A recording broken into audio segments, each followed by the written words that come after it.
Good morning, travelers. Welcome to another Kentot Eats.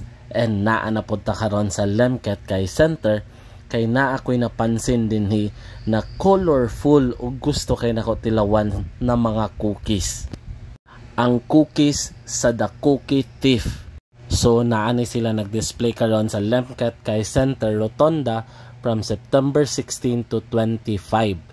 So ipakita na ko sa inyo or introduce na ko sa inyo ang mga lamian nila na mga flavor. Sila choco chips, red velvet, oatmeal on the run, Biscuit bandits, campfire swindles, sneaky snaps, ubi queso loco, and matcha mochi.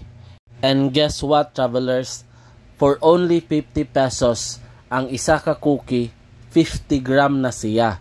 And kung mupalit kag 3 pieces for only 145, 6 pieces for 275, and 1 dozen for 535.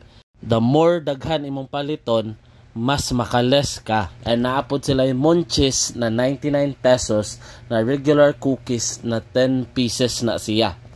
So sa gusto mo tilaw, bisita sa Lemket kay Center or contact sa number na ibutang nako sa screen.